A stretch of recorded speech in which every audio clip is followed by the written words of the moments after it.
I want to talk about some shit that really done clicked in my head that made me really think about. This segment is going to be about all black wrestlers, tag team and singles. Tag team and singles. Guys that was in this business. First of all, I'm going to start with somebody like, how about Coco Beware? He was in Memphis, had a hell of a push in WWE. It was WWF then. Had a hell of a push. Didn't make the money that he's supposed to be made because he was down here in the town with Lawler, Dutch Mantel, and all them guys. It's going to be a little bit more on Coco. I got Coco coming in on a segment. He's going to be in on a segment with me, sitting down and explaining some of the things was back in the day of USWA, Power Pro, and CWA. Because Coco was a hell of a wrestler. He was a hell of a wrestler, but didn't get the recognition that he really deserved. He got more than others did because he went to WWE. I don't know what happened. I keep on saying WWE, but it's what they call now WWE. WWF back then. He went up there. He had a nice little run up there. So I don't know what happened with that. Everybody know K Quick, Little Jimmy, or whatever. He another guy that was, me and him was just like that, man. For the last 10 years probably, maybe a little long, I hadn't heard a fucking word from him. I hadn't heard not one word from him. I don't know what happened. I don't know I supposed to been doing something, finding some dope that night, or I didn't come through or something. He was all down in Memphis at the Tour Tiger. I mean, not the Tour Tiger, at the Pony. And a lot of them guys went down there hanging out together. I supposed to been finding some shit for the boys. I was only just fucking with him. I didn't fuck with none of them other guys, you know. I was only fuck with him. And I couldn't come through that night. My boy was out of pocket or something. I don't know. But ever since then, I hadn't had a fucking word from him. I've been calling Ron Killings, K Quick, Little Jimmy, whatever the fuck you want to call him. But me and him supposed to been less like fucking like this. Me, him, and King Mabel, Big Viscera, we used to hang out all the fucking time. I ain't heard nothing from that brother in about 10 or 12 years. So I done try to catch up with him. I done tried to email him. I done tried to catch him on Facebook. So if you see this video, K Quick, Ron Killings, fuck you. Okay, who else I got? Mark Henry. Oh, that big, strong motherfucker. I met him about 15 years ago. I had to pick him up from the airport. He came into Memphis to do a job. Lawler had me to pick him up. You know, type of nigga I am. I'm a street hood nigga. So on the way when picking him up from the airport, I make me a little stop because we didn't have to be there until 6 o'clock. So I go over into this place called Castalia over in Memphis, Tennessee, not too far from the airport. So I go up in there. I said, man, I got to make a pit stop. I got to go to my girl house and take care of something right quick. It won't take 5 minutes, man. He said, all right, dog. So I stopped, stayed in the house. I went in and got me some weed, got me a couple rocks, because I had some customers, you know. So long story short, he didn't know what I was doing, but he smelled it. He said, damn, man, you smell just like weed, don't you? I said, yeah, man, I had some weed in the house over there, man. But anyway, we got to the Coliseum, and this is what came back to me. Brian Christopher said that he was in there talking to his daddy, you know, Lawler, his daddy. Yeah, man, that guy picked me up, man, and we stopped by a house, and man, he came back out smelling like weed. I guess he stopped at a dope man house or something. Lawler never did come to say nothing to me about, but Brian Christopher said something. Yeah, Mark Henry said, you stopped by the dope man house and got some dope and all that shit. I said, man, that's bullshit. I ain't stopped nowhere. You know, I'm trying to lie and cover it up. And then ever since then, man, motherfucking Mark Henry. Nigga snitching on me. He was making millions. He wasn't making me. He was an Olympic champion then. Because you didn't smoke weed, motherfucker didn't stop me from smoking. But I did stop, though, with him in the car. He could have got busted in. The police could have came. You know, it's my bad that we stopped by the dope man house. But, nigga, you didn't have to say nothing. No, you tried to throw me under the bus. You don't know nothing about me, motherfucker. But anyway, that's the one thing I didn't like about that nigga.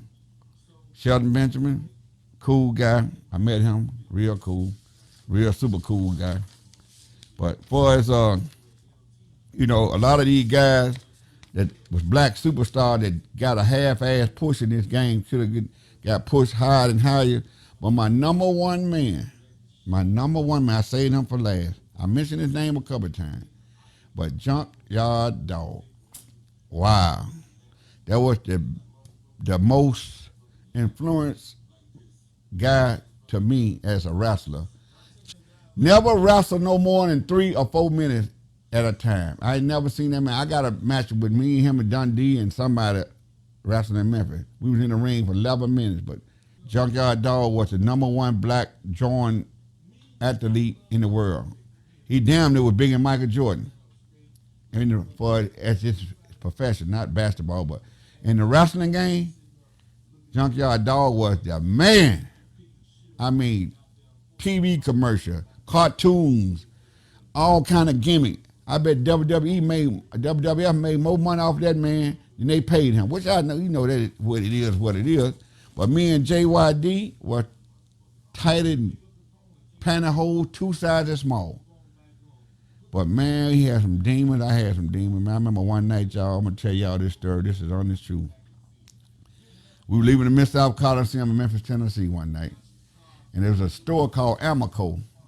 We used to stop at right around the corner from the Coliseum. I never forget it. I had a friend of mine named Rick used to work there. We used to go in there and get beer, cigarettes, pick up all this shit we need, coolers, whatever we need, get gas and shit. So by that time, the man had already met me with the dope. I already gave Dog his 8 balls and, rocked all over, whatever. I'm out here pumping gas. When you pump gas, you're trying to topping the tank off, right? I'm just going click, click, click, click, click, click. Dog didn't go in. He didn't ever want to go in because people would, recognize and know who he was. I'm just click, click, click, click. He was on the driver's side. The tank was on the same. Dog stuck his head out the window. Hey, man. Will you please bring your ass on? I got my medicine with me. You out there trying to bust the damn tank. Bring your ass on, man, so I can go take my medicine. Boy, I thought that was some of the funniest shit I ever heard. But yeah, me and Dog was, man, that was my man right there, JYD. Oh, I loved him, man. He left here too early, man, but he was gone on that gimmick, man. That gimmick a bad motherfucker. Rest in peace, my friend. But like I said, that's probably all of the black athletes that I wanted to touch on that should have been more than what they know. Some of us had a good run. Don't get me wrong. I didn't do shit in this game, but Rock did real good. Dog did super good. You had a few people, like I said, that's like scratched the surface, like me and Brickhouse Brown. I can tell you so many stories about Brickhouse Brown over 30 years. That man would lie to himself. Brickhouse Brown was a bad man, but didn't nobody fuck with him. I bet you that. He tell a motherfucker what he had to say. He gone by his business because he was definitely street nigga because we used to hang out in Hollywood and Douglas, Chicago, Detroit. We didn't give a fuck where we went. We went to the hood. I never did talk about Man on the Mission. I see their name down here, Mabel and Mo. King Mabel was my main too. Big Mabel. Oh, boy, we had so much fun. We basically stayed a street over from each other when he was down in Memphis, made that run down here in Memphis before he went to the WWF. Went to the WWF, him and Mo.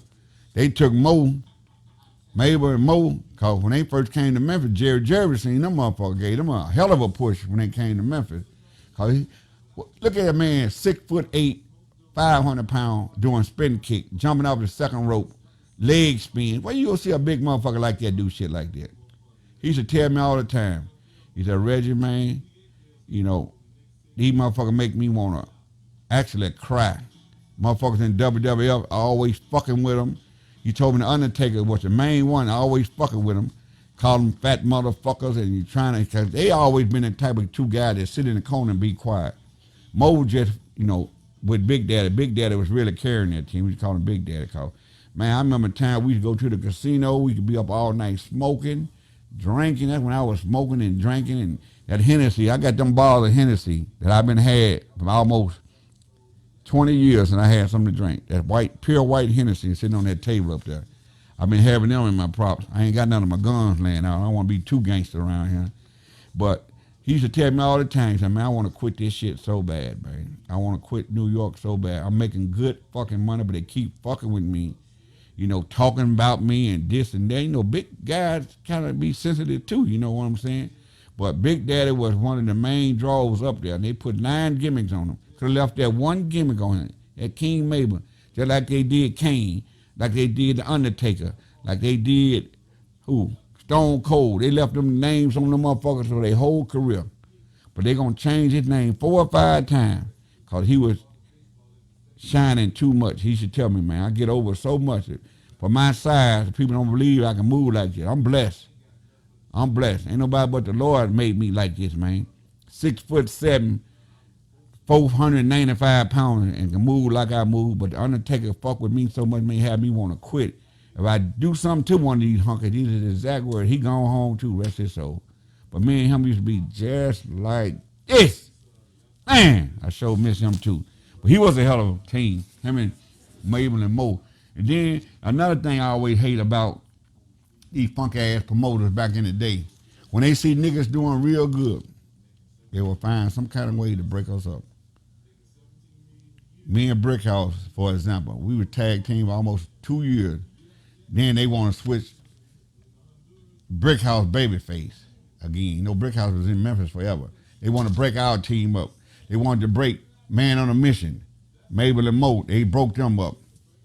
And they were getting over too much. Then they had Ron Simmons and Bush Reed. They want to break them up. They always want to separate niggas once they started getting too much recognition over them. I noticed that years and years ago. And it pisses me the fuck off. And then soon if one nigga get too good, don't want to do something for the next one, there's always 4 or 5 more niggas in line waiting to come in because they ain't going to use but 2 or 3 at one time. And as I look back on that shit, it really fucking pissed me off now. Because I wish a motherfucker would call me a nigga. Motherfucker done called me a nigga before. That's a horse of another color right now. I'm going to elaborate on that again. But if I know what I know now, I'd beat the fuck out that motherfucker. Well, I'd have tried anyway. But now, today, for the last 10 years, since I don't give a fuck about this shit no more, I'll beat the fuck out that motherfucker. He even mentioned the word nigga around me. I would beat the fuck. I'll spit in that motherfucker face, then I'll beat the fuck out of him right to the day. Because I know I can whoop him. You know, if I can't whoop him, I had that Nina on my side. But anyway, that was just the men's. You know, I'm finna switch topics. It's going to be another subject right here. This going to be about that black athletes of the women's. Now, I knew for a fact the baddest bitch I ever seen wrestling in my life, in the 33 years or the 40 years I've been watching wrestling, was Miss Texas, Jacqueline. They brought her in, man. That girl was whooping men's ass. She was whooping women's ass. She was whooping spectators' ass. She didn't give a fuck who ass she whooped. Jackie was a bad bitch, y'all. I'm telling you now, Miss Texas was a bad woman for that wrestling game.